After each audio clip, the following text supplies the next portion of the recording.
السلام علیکم۔ آج کل افغانستان پوری دنیا میں موضوع بحث بنا ہوا ہے۔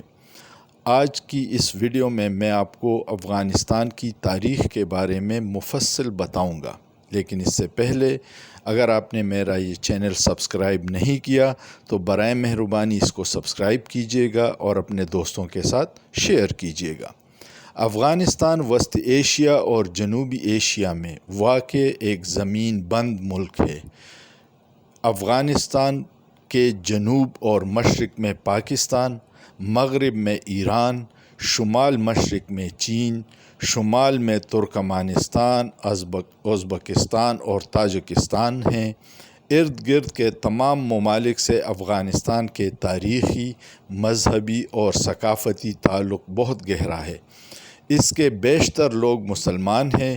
یہ ملک بالترتیب ایرانیوں، یونانیوں، عربوں، ترکوں، منگولوں، انگریزوں، روسیوں اور امریکہ کے قبضے میں رہا ہے، مگر اس کے لوگ بیرونی قبضہ کے خلاف ہمیشہ مزاحمت کرتے رہے ہیں۔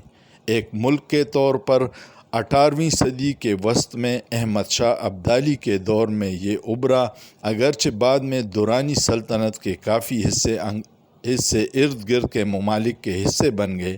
افغانستان 15 اگست 2021 کو نیٹو کی تسلیم شدہ حکومت اسلامی جمہوریہ افغانستان کے خاتمے کے بعد اب در حقیقت امارات اسلامیہ افغانستان کے زیر انتظام ہے، جو اب طالبان نے فتح کیا ہے۔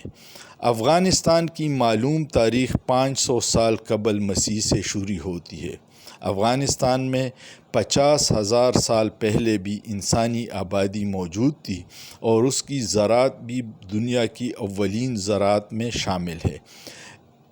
2000 قبل مسیح میں آریاؤں نے افغانستان کو تاراج کیا، جسے ایرانیوں نے ان سے چھین لیا۔ اس کے بعد یہ عرصہ تک فارس کا حصہ رہا۔ 329 قبل مسیح میں اس کے کئی حصے ایرانیوں سے سکندر اعظم نے چھین لیے، جس میں بلخ شامل ہے، مگر یونانیوں کا یہ قبضہ زیادہ دیر تک نہ رہا۔ 642 عیسوی تک یہ علاقہ وقتاً فوقتاً منگولوں، ساسانیوں اور ایرانیوں کے پاس رہا، جس کے بعد اس علاقے کو مسلمانوں نے فتح کر لیا۔ مسلمانوں کی اس فتح کو تاریخ میں عربوں کی فتح سمجھا جاتا ہے، جو غلط ہے، کیونکہ مسلمانوں میں کئی اقوام کے لوگ شامل تھے۔ اسلام سے پہلے یہاں کے لوگ بدھ مت اور کچھ قبائلی مذاہب کے پیروکار تھے۔ 1919 میں شاہ امان اللہ خان کی قیادت میں انگریزوں سے افغانستان کی آزادی حاصل کی، جس کے بعد افغانستان صحیح معنوں میں ایک ملک بن گیا، مگر انگریزوں کے دور میں اس کے بیشتر علاقے حقیقت میں آزاد ہی تھے اور برطانیہ کبھی اس پر مکمل قبضہ نہیں رکھ سکا۔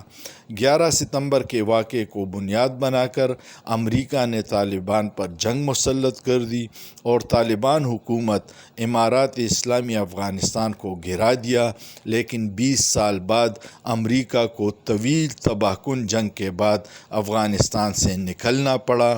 بظاہر امریکہ کی کٹ پتلی حکومت اسلامی جمہوریہ افغانستان کے نام سے 15 اگست 2021 تک قائم رہی۔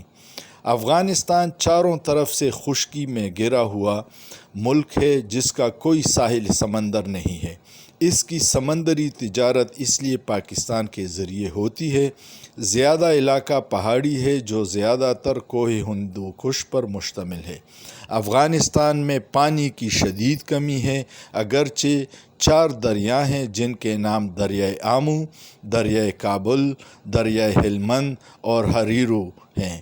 اونچا ترین مقام نوشک ہے، جو 24,557 فٹ بلند ہے اور ترچ میر کے بعد کوہ ہندو کش کا دوسرا اونچا پہاڑ ہے۔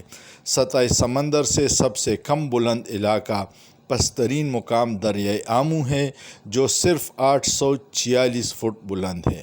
افغانستان کی جغرافیائی سرحد 5529 کلومیٹر لمبی ہے، جس میں سب سے زیادہ علاقہ 2640 کلومیٹر پاکستان کے ساتھ لگتا ہے۔ 12% علاقہ زراعت کے قابل ہے، مگر صرف 0.22% علاقہ زیر کاشت ہے۔ چونکہ زیادہ علاقہ پہاڑی ہے، اس لیے زلزلے کثرت سے آتے ہیں۔ افغانستان کے علاقے میں سونا، چاندی، کوئلہ، تانبا، کانسی، کرومائٹ، زنک، سلفر، لوہا، قیمتی پتھر اور نمک پائے جاتے ہیں۔ تیل کے بھی وسیع ذخائر ہیں۔ یہ تمام قدرتی وسائل مسلسل جنگ کی وجہ سے کبھی استعمال نہیں ہو سکے۔ افغانستان کا موسم شدید ہے، یعنی گرمیوں میں شدید گرمی اور سردیوں میں شدید سردی ہوتی ہے۔ اب چونکہ افغانستان پہ طالبان نے قبضہ کیا ہے، آپ سب بھی افغانستان میں مسلمان بھائیوں کے لیے دعا کیجیے گا کہ اللہ وہاں پہ امن لے آئے اور افغانستان اپنے پڑوس کی ممالک کے ساتھ اچھے تعلقات اور بھائی چارے کے ساتھ زندگی گزار سکے۔ اگر آپ کو یہ ویڈیو پسند آئے تو میں دوبارہ ریکویسٹ کروں گا کہ آپ اس کو سبسکرائب کیجیے گا اور اپنے دوستوں کے ساتھ شیئر کیجیے گا۔ بہت شکریہ۔